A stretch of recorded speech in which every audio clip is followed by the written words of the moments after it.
So let's take a moment to talk about the elephant in the room, or if you would, the snake of your boot, PvP's Viper.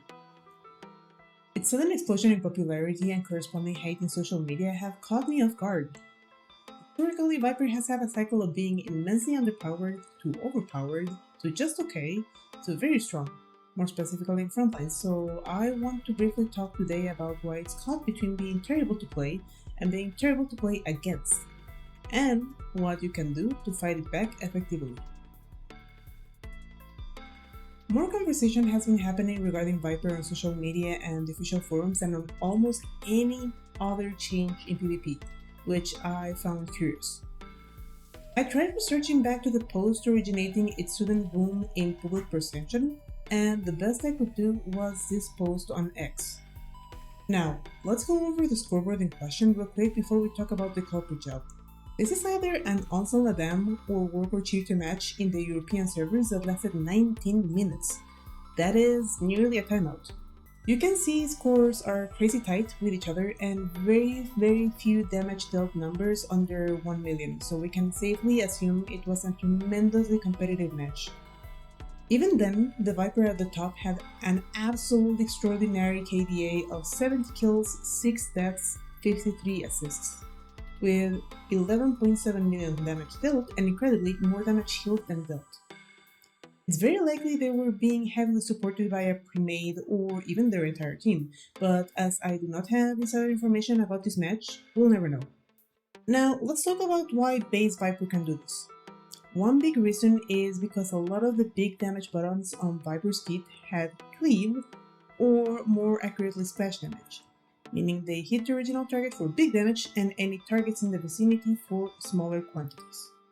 Chief among these buttons is Snake Scales. What does Scales do?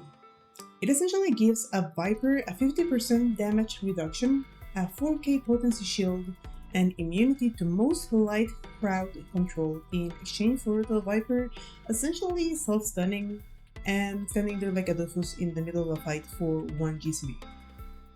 The moment the 4k shield is broken, the Viper receives Snake's Bane, a buff granting them larger range and plus 50% potency, exploding in a backlash type attack. Another culprit button is RLB, Wall Swallower, which affects both its primary target and anyone in the vicinity with Nauseous Gash, which means they take plus 25% more damage from the Viper's attacks. Now, let's go a level above that and talk about why Viper is especially problematic in Frontlines. There are two factors to this issue.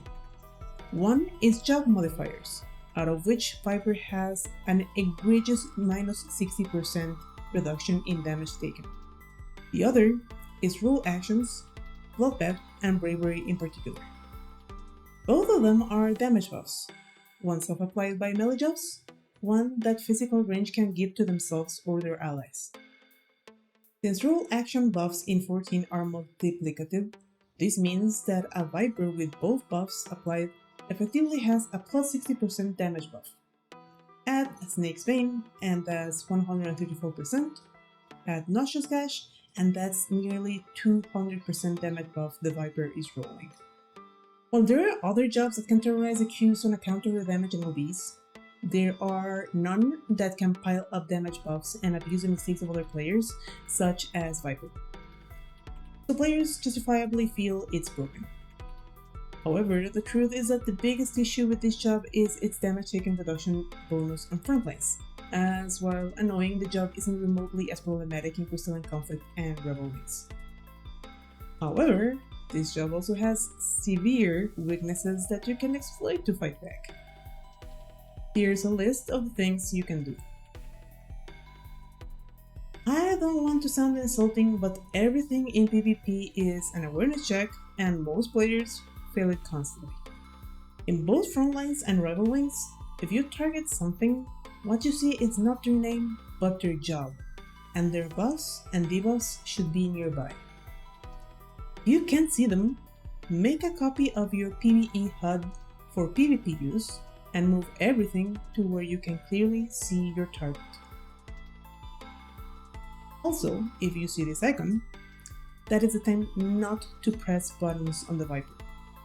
Change targets or just wait it out. The less people hit the Viper, the better. A lot of people reflectively move away from a Viper themselves or others have hit. However, the range for backlash can be quite large. A better option is just to guard it, as backlash depends on damage dealt to heal the Viper back to full. This means that if you parry the hit with your guard, the Viper will not get as much health back. Even the best Viper will weep when hit with this list of counters.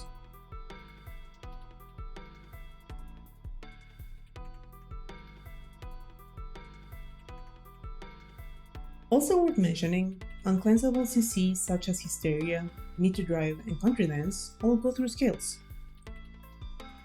And lastly, since backlash is splash damage, that means the Viper cannot control who it hits, so it's possible to punish it by having them hit into Wreath of Ice, Nebula, or crucially, Cheatin'.